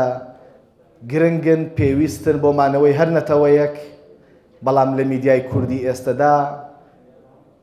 بەراوردێک بکەین ئایا ئەم پایانەی مانەوەی نەتەوە لەنێو میدیای کوردیدا لەکوێ جێیان بۆتەوە. زمان یەکێکە لە هەرە گرنگترین پایەکان و کۆڵەکەکانی مانەوەی نەتەوە، چونکە ئەو پێگاتە کۆمەڵایەتی لەسەر جوگرافیایەک دەژین زمان ئەیان بەسێتەوە بە یەکەوە، خاگەیان بەسێتەوە بە یەکەوە، کللتوری کۆمەڵایەتیان بەسێتەوە بە یەکەوە. مادام زمان یەکێک لە سەرەکیترین بنەماکانی مانەوەی هەر نەتەوەیەک بێت، ئەبێ بەراوردێک بکەین لە نێوان ئەو زمانە ستانداردە یەکگرت و گونجاوی کە ئەبێ بۆ نەتەوە هەبێت و ئەو زمانەی کە ئێستا میدیای کوردی بەکارهێنێت. حتما برای بەڕێزم کاک دکتۆر سامان لە پانێڵی دووەم زۆر بەورتر باز لە زمان لە نێو میدیای کوردی دەکات، بەڵام من زۆر بە کورتی باسی دەکەم. ئەگەر ببینین میدیای کوردی ئێستا بۆ خۆی هەر میدیایەک و هەر ناوەندێکی توێژینەوەی میدیایی یان هەر دەستگایەکی ڕاگەیاندن بۆ خۆی بووە بە مشەڕعێک بۆ دانانی کۆمەڵێک دەستەواژە، کۆمەڵێک ڕستە، کۆمەڵێک لە پێکهاتەی زمانی کە بەشێکیان یەک ناگرنەوە لەگەڵ زمانی نەتەوەیی کووردا، بەشێکیان ئەسڵن دژایەتیان لەگەڵ زمانی نەتەوەییمان هەیە. کارێک دروست بووەوە، دۆخێک دروست بووە کە ئەبێت ئێمە بگەڕێین بە دوای کۆمەڵێک دەستەواژەیە کە میدیاکانی کوردی ئێستا بەکارهێنن. هەر کاتێک ئێمە ئەگەر بیرمان بێت لە ماوەی 15 ساڵی ڕابردوو بەردەوام ئەوانەی کە لە ناوەندی میدیایی و لە ناوەندەکانی پەیوەست بەکاری ڕۆژنامەگەری و مامۆستایانی ئەکادمیست و زانکۆکان و کۆلێژەکانی ڕاگەیاندن، هەمیشە هەوڵمان بوو بۆ زمانێکی ستانداردی یەکگرتووی میدیاییمان هەبێت کە هەمووان بتوانن لێی تێبگەن و هەمووان بتوانن پێی بدوێن، هەمووان بتوانن بیناسنەوە کە ئەمە زمانی میدیاییە. بەڵام ئێمە نەک نەمانتوانیوە زمانی میدیایی ستاندارد و یەکگرتوو دروست بکەین. ئێستا لە پێناو ئەوەی کە خۆمان بە جیاواز پیشان بدەین و پیشانی بدەین ئێمە میدیایەکی جیاوازین، هاتوین کۆمەڵێک دەستەواژەمان داتاشیوە کە بەشێکیان عارن لە نێو کۆمەڵگە و لە نێو کللتوری کوردیدا، بەشێکیان پێچەوانن لەگەڵ ئادابی کۆمەلگادا، بەشێکیان ئەسڵەن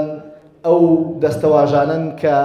شۆڕشێک بەرپاکراوە بۆ ئەوەی لە نێو فەرهەنگی قسەکردن و ئاخاوتنی کوردیدا نەمێنن. ئەگەر شەوانە سەیری بەشێک لە کەناڵە ئاسمانیەکان و ڕۆژانەش سەیری بەشێک لە ماڵپەڕەکان و بەشێک لە پەڕەکانی سۆشیال میدیا بکەین، ئەبینین نەگەوەی زمانی کوردی نەبووتە زمانێکی ستاندارد لە نێو میدیای کوردیدا، ئەسڵەن ئێستا بە عەمدی بێت، بە ئەنقەز بێت یان بە هەڵەیەکی تێپەڕی و بەسەر میدیاکاندا زمانەکانی بێگانە و دەوڵەتان و نەتەوەکانی سەردەست دەبێتە بەشێک لە کللتوری میدیای کوردی. میدیای کوردی ئەگەر زۆر ڕاست و ڕەوانتر بڵین، ئێستا لە هەواڵەکانیدا دەڵێ سایەقی سەیارەیەک لەسەر جادەی گشتی، سایەق عەرەبیە، سەیارە عەرەبیە، جادە عەرەبیە. ئێمە سەردەمێک دوور و درێژ ویستمان مناڵەکانمان فێرکەین لە باتی سەیارە ئۆتۆمبیل بەکاربێنێت، لە باتی جادە شەقام بەکاربێنێت، لە باتی ئیخبار هەواڵ بەکاربێنێت. بەڵام تازە بە تازە لە ساڵی 2024 و 2025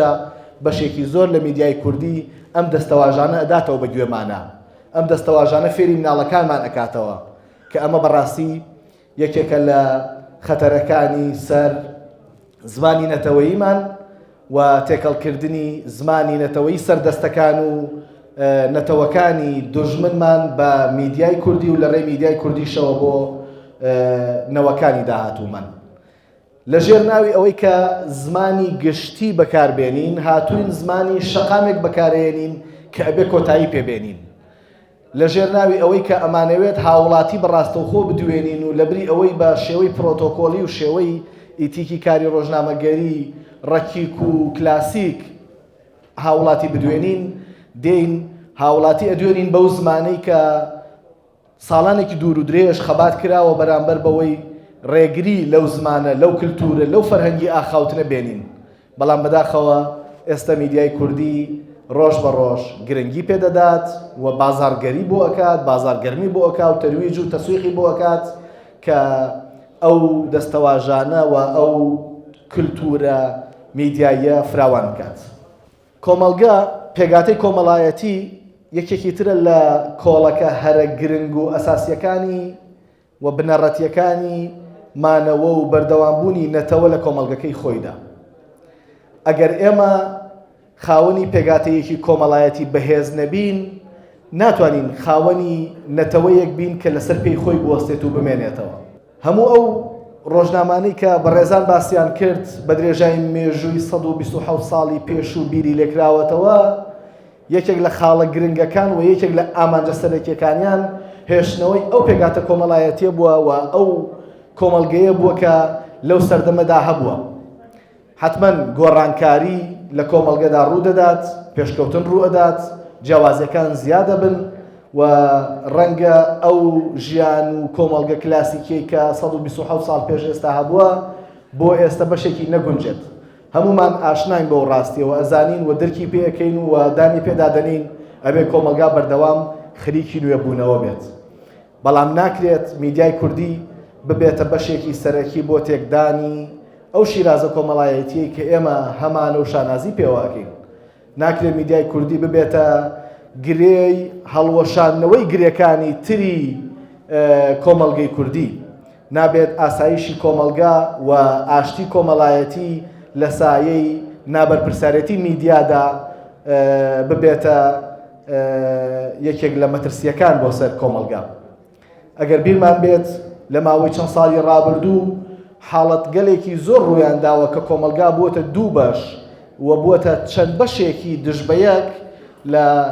حاڵەتە هەستیارەکاندا بەهۆی هەواڵێکی میدیاییەوە، بەهۆی دنەدانی کۆمەڵێک بابەتەوە کە ناپێویست بوون بۆ کۆمەلگا. نوێترینیان بابەتی سەلاحەدینی ئەیوبی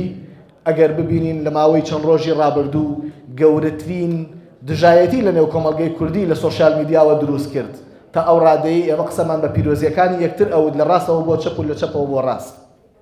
کە بەشێکی سەرەکی ئەم بابەتەش لە ئەستۆی میدیایە. لەبەرەوەی میدیا نازانێت چۆن تەوزیفی و گرنگی بە بابەتە کۆمەڵایەتی و پیرۆزیەکان و بابەتە هەنووکەیەکان بدات کە قسە لەسەر ئەو بابەتە کۆمەڵایەتیانە دەکات. ئەگەر ببینین کۆمەلگای کوردی لە زۆر حاڵەتدا دابەش بوو بەسەر چەمبەرەیەکە بەهۆی هەواڵی یەکێک لە ڕۆژنامە، یەکێک لە تیڤی، یەکێک لە کەناڵەکانی کوردیەوە.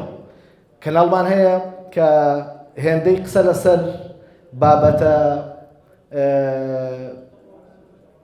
ڕۆتینی و ڕووپەڕیەکان دەکات، ناڕوانێتە ئەوەی کە لە پشت ئەم بابەتانەوە لەکوێدا نەتەوە دەکەوێتە بەردەم یەکێک لە مەترسیەکانەوە. ئاشتی کۆمەڵایەتی و پێگاتە کۆمەڵایەتیەکە لەکوێکەوێتە بەردەم هەڕەشەوە. بیرمان بێت یەکێک لەو بابەتانەی کە وڵاتانی سەردەست زۆر بە وردی ئیشیان لەسەر کردووە، ئێمە ساڵانێکی زۆر دوور و درێژ توانیمانە وەکو نەتەوە دەستی پێوە بگرین فەرهەنگەکەمانە، کللتورەکەمانە و ئەو پیرۆزیانەیە کە لە ڕێگەی کللتور و دابوونەریتەکەمانە بۆمان ماوەتەوە. ڕاستە بەشێک لە دابوونەریتەکانمان بەهۆی گۆڕانکاریەکانەوە لە کۆمەلگەدا ئەبێ وازی لێبێنین، بەڵام نابێت ئێمە بیر لەوە بکەینەوە فەرهەنگی نەتەوە سەردەستەکانمان لە میدیای کوردیدا جێ بکەینەوە، نەک ئەمەش بین کللتور و فەرهەنگی خۆمان عیبدار بکەین بەهۆی کارێکی هەواڵی یان درامایی یان هونەریەوە کە بەداخەوە ڕۆژانە زۆرێ بینین. سەرنج بدەین هەر لەم مانگی ڕەمەزانی کە مانگێکە ئێمە هێشتا نەبووە بە مانگی ڕەمەزان کۆتایی هاتووە، لە بەشێکی زۆر لە کەناڵە ئاسمانیەکان دەبینین ساڵانە کۆمەڵێک دراما نمایی ژەکرێت کە بەشێکی زۆریان درامای نەتەوەکانی سەردەست و نەتەوەکانی ترن ئەهێنرێن دەرخواردی ڕۆڵەکانی ئەم کۆمەلگایە درێن. ئەمساڵ جیاواز لەوە ئێمە بینیمان بەشێک لە کەناڵە کوردیەکان درامای کوردی خۆماڵیان بەرهەمهێنا بوو، بەڵام هاتبوون لە دابەشکاری کاراکتەرەکاندا هەڵەیەکی گەورەی نەتەوەیی ئیعلامی هونەری و فەرهەنگیان کردبوو. یەکێک لە کەناڵە ئاسمانیە گەورەکان نەک تەنها یەکێک چەندانەیەکیشیان ئەم ڕۆڵەیان گێڕاوە بەداخەوە کاتێک کە دەوڵەتانی تورک عەرەب فارس دێن درامایەک دروستەکەن لەبارەی مێژووەوە هەمیشە ڕۆڵی کەسێکی شەڕانگێز و ئاژاوەچی و ناپەسەندینەوە کۆمەلگایان بە کاراکتەرێک بەخشیوە کە سیمایەکی کوردیان بەبەردا کردووە. ساڵانێکی دوور و درێژ ئێمە لە میدیا ویستمان دژی ئەمە بوەستینەوە ئەم لێشاوە ڕابگرین بەڵام ئەمساڵ بینیمان لە بەرهەمە خۆماڵیەکان لە میدیا خۆماڵیەکان کاتێک کە ڕۆڵێکی جوانی ناوازە بە کەسێک ئەبەخشێت جلوبەرگێکی قات و چاکت و پانتۆڵێکی لەبەردایە لە بەرامبەرەوەدا کەسێک بە پۆشاکی کوردیەوە کەسێکی شەڕانگێزە کەسێکە لە کۆمەلگادا جێی نابێتەوە کەسێکە خەریکی ئاژاوی کۆمەڵایەتیە بەخشینی ئەم ڕۆڵە بە ئەم کاراکتەرانە حتمما نەزانینێکە تێپەڕیوە یان نەخێر هەڵەیەکی ئەنقەست و ئەمدیە بۆ ئەوەی ئەم ڕوویە بە ناشرینی پیشان بدات. ئەمە پێمانەڵێ میدیای کوردی ئێستا ناتوانێت بە شێوەیەکی ئەرێنی جێگای فەرهەنگ و کللتوری کوردی بکاتەوە. پێمانەڵێت بەرپرسانی میدیای کوردی و ئاراستەکارانی میدیای کوردی و هێزە پاڵپشتیەکانی میدیای بەشێک لە میدیای کوردی ناتوانن هەستی نەتەوایەتی خۆیان و پرسی نەتەوایەتی خۆیان لەنێو میدیادا جێبکەنەوە. تا ڕادەیەک ئەکرێ بڵین قەی ناواجێشی نەکەنەوە بەس دژایەتی نەکەن بەڵام بەداخەوە ئەبینین کە بەشێک لە میدیای کوردی بەزانین بێت یان بە نەزانین ئێستا کەوتۆتە وێزەی پایەکانی مانەوەی نەتەوەی کوردی. کاکاوکار 3 دقیقەت کاتماوە سەڕێکەوە بەسەرچاو. یەکێکی تر لەو بابەتانەی کە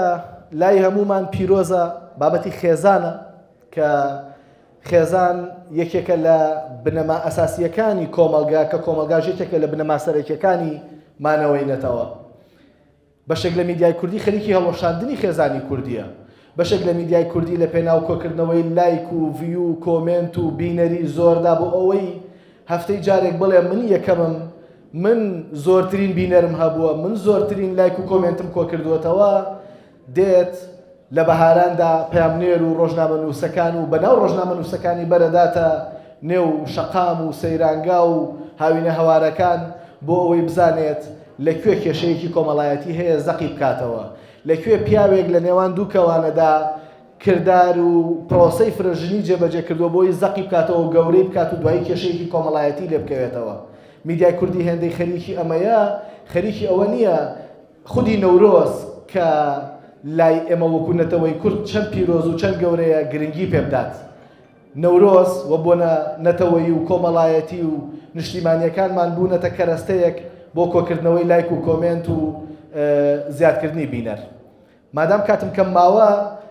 ئەمەوێت بڵێم هەموو ئەمانەی کە لەم هۆڵە دانیشتوین هەوە هەموو ئەوانش کە لە بواری ڕۆژنامەگەری کار دەکەن بەداخەوە کە ئێستا بەشێکیان لێرە نین گرنگە کە بیر بکەینەوە ساڵی 127مینی ڕۆژنامەگەری کوردی هەنگاوێک بچینە پێشەوە لەوەی کە نەتەوە دیسانەوە جێ بکەینەوە لە نێو میدیای کوردیدا هەر یەکێکمان لە ئاستخۆی بەرپرسیارەتی نەتەوەیی لە ئەستۆ بێت چۆن 127 ساڵ لەمەوە پێش بەدرخانیەکان هاتن بۆ پاراستنی نەتەوەکەیان و کولتور و فەرهەنگ و زمانەکەیان ڕۆژنامەگەری کوردیان بنیادنا بە هەمومان بەیەکەوە لە ئاستخۆمانەوە لە پۆستێکی فەیسبوک و پەڕەکانی سۆشیال میدیامانەوە بیر بکەینەوە لەوەی کە هەموو نووسینێکمان هەموو هەواڵێکمان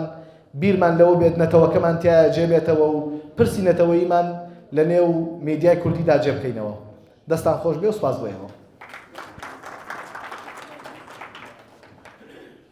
زۆر سوپاس بۆ کاکاوکار ئیززەت بۆ پێشکەشکردنی بابەتەکەی کە تەرکیزی کردە چەند ڕێگەزێکی گرنگی پێکهێنان و دروستبوونی نەتەوە و کاریگەری میدیا لە نێو ئەو ڕێگەزاندا چۆن دەتوانێت یاریەکی هەم پۆزتیف و هەم نێگەتیف بکات. سوپاس بۆ تێبینی و سەرنجەکانتان کە خستانە پێشاو سەرنجەکانتان هەمووی جێ ئەوەیە کە وەڵام بدێتەوە. من لە کاک حامیدەوە دەست پێکەم لە کۆتاییەوە ئەڵێ ڕۆژنامەی کوردستان لە قاهێرە دەرچوونی ئێمە باسمان کرد هۆکارەکان چی بوو وتمان یەکەم قاهێرە شوێنی ئازادی خوازان بۆ ئەو کاتە لەو سەردەمەدا دووەم بابەتی چاپخانە لەوێ هەبووە چاپخانە و چاپەمەنی لەوێ زیاتر پێشکەوتووە لە شوێنانی تر سێم خەڵکە زۆر گرنگە ئەوەیە پەیوەندی دیبلۆماتی نێوان قاهێرە و دەوڵەتی عوسمانی ناکۆک بووە لەو سەردەمەدا لەو کاتەدا پەیوەندەکە زۆر لاواز بووە بۆیە ڕەوانشاد مقداد بەدرخان شاری قاهێرە هەڵبژات بۆ دەرچواندنی ڕۆژنامەی کوردستان بۆ هەموو ژمارە ڕاستە هەندێک ژمارەشە تایسە یەک ژمارە پێم وابیان دوو ژمارە تایسە نەدۆزراوەتەوە ئەوەی ئەو هەوڵەی کە کراوە هەرچەدە کاک خالیدیش باسی کرد ئێمە نەمانوتووە دکتۆر کەماڵ فواد هەمووی کۆ کردوێتەوە نا ئێمە وتمان چاپی کردوە سێجار چاپی کردوێتەوە ژمارەکانی ڕۆژنامەی کوردستان تۆ باسی کەماڵ فواد دەکەی من لێرە و لەرزم لێ دێ چوارەسەر کەماڵ فواد من لە ساڵی 1978 دوو هەفتە سجن کرام لە کەرکووک لەسەر ئەوەی باسی کتێبەکەی دکتۆر کەماڵ فوادم کرد لە بەرنامەیەکی تەلەڤیزیۆنی ئەو کاتە کەماڵ فواد نوێنەری یەکێتی نیشتیمانی کوردستان بوو لە بەرلین کە ئەو کاتە لەوێ ئەیخێن توانی ئەو ژمارە لە کتێبخانەی نیشتیمانی کۆ بکاتەوە وینیکە ئەمە یەک هۆکاری ئەوە بکە لە قارە دەچوو کاک مەلا فەرمان باسی ڕۆژنامەکانی هەولێر و بادنامان نەکڕوە من بەش بە حاڵی خۆم تا ساڵی 1900 و نزیکەی 50 باس کرد پێم وابێت تا ئەو کاتە ئەو ڕۆژنامە نەبووە کە لە بادینان دەرچیان لە ناوچەکانی تر دەرچێ زیاتر لەکوێوە بووە زیاتر سلێمانی بۆ بە پلەیەکەم دوایی هەولێر دوایی ڕەواندوز ئێمە نابێ من زۆر سەرسامم بە دوو کەس لە بواری ڕۆژنامەگەری کوردیە یەکەمیان ڕەوانشاد حوسێن حوزی موکریانی دووەمیان پیرەمێردی نەمر حوسێن حوزی موکریانی کە لە مەهاباتەوە لەگەڵ ڕەوانشاد جوی موکریانی هاتنە لە ڕەواندوز نیشتەجێ بوون حوسێن حوزی موکریانی یەکەم شت کە بیرێ کردەوە چاپخانەیەکی لە ئەڵمانیا کری و لە ڕێی حەلەبەوە هێنایە ڕەواندوز زاری کرمانجی پێدەرکرد هەرچەندە کە زاری کرمانجی پێدەرکرد لەو کاتەدا چکەمە دووارەکەەوە نەبوو هەمووی باسکەیت لەو کاتەدا حکوومەتی یاسین هاشمی باپیرە گەورەی تاڕق هاشمی مەچۆناوە تەفاسیلە ڕۆژنامەکەی دانا دەوێ زاری کرمانجی دەرکرد بابەتەکان زاری کرمانجی ئەگەر ڕەگەم پێ بدەن زۆر بابەتی باسی ئەوەی کردووە هەندانی کوردی کردووە باسی کوردایەتی کردووە باسی ڕێنووسی کوردی کردووە باسی زمانی کوردی کردووە چەندین بابەت منیسا داتایەکەم لایە لەبارەی ئەو بابەتانەی کە باسی کوردایەتی و هەستی کوردایەتی و هەستی نەتەوایەتیەکە لەو ڕۆژنامانەی لە ساڵی 1990 تا 1970 هەمووی باسەکە ئەوە لام لە بەردەمسە ئەوەی ئەوێ هەمووی بووە نێرم بەسەر چاوان بەڵام دەرفەتمان نەبوو ئێمە هەمووی باسکەین حوسێن دوای ئەوەی کە ڕۆژنامەکەیان لی سەندەوە داوایان لی کرد ڕۆژنامەکە بێنێتە هەولێر بەڵام قایل نەبوو ئەوە بوو دوای ئەوە ڕۆژنامەکان لێ سەندەوە هات لە هەولێر مۆڵەتی وەرگرت حتا پارێزەر شید مستەفا بۆ سەرنووسەری ڕۆژنامەی ڕووناکی دەرکرد لە هەولێر دوایەوە چوە بەغدا دەنگی گەیتی تازەی دەرکرد دوایەوە هاتەوە هەولێر یان ئەو پیاوە خزمەتێکی زۆری کرد من لێرە کاتی ئەوە نەبووە مووی بە تێر و تەسەری باسکەیت نازانێت پرسیارەکان دواتر ئەگەر شتێ هەبوو داوای لێبوورن لەبەرەوەی کەمیکال 20 دقیقە کەم بوو ئەمە کارێکە کە بە ساعتێک 2 ساعت تاوا نابێ باسی ئەو دەقی ئەو وتارانەی کە بابەتە ئەساس بنەڕەتەکەی ئێمە لە ڕاستیدا هەر ئەمە نییە ینی ڕاستە ئەمە بابەتێکی گرنگە ئەمە بە دوواداچوونێکە دۆزینەوەیەکە حەقە قسەی لەسەر بکرێ بەڵام بابەتی جەوهەری و بنەڕەتی ئێمە لەبەرەوەی ئەوە نییە خود دۆزینەوە و بە دوواداچوونەکە و بنکۆڵکردنەکە نییە باشترە بەسەر ئەم بابەتەدا بازین دەکرێت دواتر بۆ خۆتان لە پشوەکەدا من گفتگۆیەکی تێر و پڕی لەسەر بکەن و ئێمە سوودمەند دەبین کاک دکتۆر کامیران جەنابەت ئەگە پرسیارێکە ڕاستی جەنابەت کرابێ دەتوانین وەڵامی بدەیتەوە دو تشکیلن یک کنفرانسێک تایبەت بێتەکردن و نەگرادرە پرسکرد سەر بەسەرا شێواندنا زمانی کوردی و تشتێ نەیەشهەژی پێدەگوتنێ ئەو پێویستێ کنفرانسەکە کوردستانی لەسەر ڕاستە هەر چار پارچە ئەبە گرنگە یان دوێ بۆ زمانی ستانداردی کنفرانسەکە نەقلەتەوەیە کوردی پێویستە یا سێش بۆ هەندێک ئەم ڕۆژنامەوانیە کوردی هەمیە بکەینە ئەو ژی کنفرانسێکی پێویستە بانڕژار ئەوروپا کنفرانسێک هاتەکردنێ تێبیدارین ئەو کنفرانس بەرترهەتە دەبێت حاڵەتی مە بەحسێک بۆوار ڕۆژنامەی کوردی هەمیان نەکرد بتنه ما بحث شارده گوار روشنامه که اوید ثروت دولت مسلمانی لایکتی اما پرسید اوید تشت انفرا بزیادت شخصی نه زیادتر اندفاع شخصیه هست که نه مسئولیت که بس کسی وقتی مجید فرد کردستانه و جاره نویس کرد کردستانه یدیاره و پاشان روشنامه کرد یا کردیجی گشه انشاءالله. دەستان خۆش وەڵام من زۆر بە کورتی نامەوێت کە ببێتە وەڵام بەڵام ئەگە قسە لەسەرەوە بکەی زیاتر ئێوە گوایە هەر لایەن نێگەتیڤەکان دەبین و لایەن پۆزیتیڤەکان نابین و دوو بابەتکە این بوو یەکەم ئێمە بەڕاستی قسەمان لەسەر دۆخی میدیا نەکرێت ئەگەر قسە لەسەر دۆخی میدیا بکەین دڵنیام بە هەفتەیە قسەکردن کۆتایی نایەت و بەڕاستی پێتان بڵێم من لێرە ئەوت کۆت و بند کراوم لەبەرەوەی نەمەتوانی لەو تایتڵە لا بدەم کە هەڵم بژارد بوو ئەگینا قسە لەسەر دۆخی میدیای کوردی ئێستا بکەین هەم باشیەکانی زۆرن هەم خراپیەکانی زۆر زیاترن ئەکرێت زۆر بە ورتر قسەی لەسەرکەین ئەوەی کاک بەشدار وتی هیچ بابەتێکی نەتەوەی لە میدیای ئێستای کوردیا جێی نەبووی و نازانم پێم وایە بێ کاتێک قسەمە کرد ڕەنگە لە دەرەوە بوو بێت ئەگینا قسەمان لەسەر کرد کاک مامۆستا حامیدی بەڕێز ئەڵێ لایەنە ئەرێنی و نەرێنیەکان پێم وانییە ئێمە کاتێک باسی نەتەوە ئەکەین لەناو میدیای کوردی ئێسەیە لایەنی ئەرێنی هەبێت لەبەرەوەی نەتەوە نابین لەناو میدیای کوردی ئێسەیە ئەگەر سیر بکەین کەناڵی جەزیرەی قەتەری من مناڵ بووم تا ئێستا گوێم لەو شەیە کە مناڵێکی غەزە پیرێک گەنجێک هەر کەس شەهید دەبێت لەبەرەوەی ئەو بە قەزەیەکی نەتەوەی سەیریەکاڵی ئوستوشدا باسی ئەوە کاکە مناڵێک شەهید بووی تر باز ناکات لە چ ڕێگەیەکەوە چۆن شەهید بوو بەڵام بیرمان بێمە لە شەڕی داعشە کاتێک کە پێشمەرگەکانمان ڕوبەڕووی داعش ئەبوونەوە بەشێک لە میدیای کوردی ئەیوت پێشمەرگەیە کوژرا پێشمەرگەی گیانی لەدەستدا ئەمە پێمانەڵێ کە میدیای کوردی ناتوانێت خاوەنی نەتەوە بێت لە ئێستەیە و نەیتوانێت خاوەنددارێتی نەتەوە ڕابگرێت یەکێکی تر لەو بابەتانی کە مامۆستا حەمید باسی کرد بەراوردی میدیای ئێستا لەگەڵ میدیای سەردەمی شێخ مەحموود پێم وابێت بابەتەکانی تێکەڵ بوو لەگەڵ کاک دکتۆر سەبا هینام بەڕاستی لە باسی میدیای سەردەمی شێخ مەحموودم کرد و نە بەراوردیشم کرد تەنها باسی ئەوەم کرد گۆڕانە کۆمەڵایەتیەکە بڵێ گۆڕانێکی کۆمەڵایەتی ڕوویداوە و پێویستیشە ڕووبدات هەمووشمان هەم قبولمانە هەم هاوڕاین لەوەی کە بێ گۆڕانی کۆمەڵایەتێکە ڕووبدا بەڵام ناکرێت میدیا خۆی بێبەری بکات لە پەیامی نەتەوەیی و لە جێکردنەوەی نەتەوە یەکێک لەو بابەتانەی کە گرنگە بۆمانەوەی نەتەوە بابەتی مێژووە ئەگەر سیر بکەین ڕۆژانە و شەوانە ئێمە بەرنامەکانی مێژوو ئەبینین لە کەناڵەکان لە میدیاکان گەڕانەوەی سەربوردە مێژوویەکان خەریکی هەڵتەکاندنی مێژووی خۆمانین خەریکی وێرانکردنی مێژووی خۆمانین خەریکی ناشرین پیشاندانی مێژووی خۆمانین بنەوەکانی ئێستامان ئێکەواتە نامانەوێت مێژوویەکی نەتەوەییشمان هەبێت و بینوسینەوە و تۆماری بکەین بە جوانی ئەوەی کە ڕووی داوە هەیە ئەمانەوێت دیوە ناشرینەکەی پیشان بدەین لەبەرەوە بەڕاستی پێم وانییە بتوانین قسە لەسەر کۆی دۆخی میدیای کوردی بکەین تەناویستمانە لەژێر ئەو تایتڵی کە هەڵمان بژاردووە قسە بکەین ئەگەر ئەگەر قسە لەسەر میدیای کوردی بکەین ئێستا زۆر دوور و درێژە بە قسە بکەین کۆتا قسەم کاک فەرمان فەرمووی لیژنە پێک بێنرێت و هەوڵ بدرێت بۆ ڕێککردنەوەی دۆخەکە وەڵای کاک فەرمان ئەوە نەمان هەوڵدا ڕیشمان سپی بوو ئەوە نەمان هەوڵدا ڕۆحمانتیانەما ئەوە نەمان پەیمان نامەی شەرف تۆمار کرد لە نێوان دەستگا میدیایەکان و بۆ هەر بۆ بەیانیەکە لەلایەن بەشێک لە میدیاکانەوە شکێنرا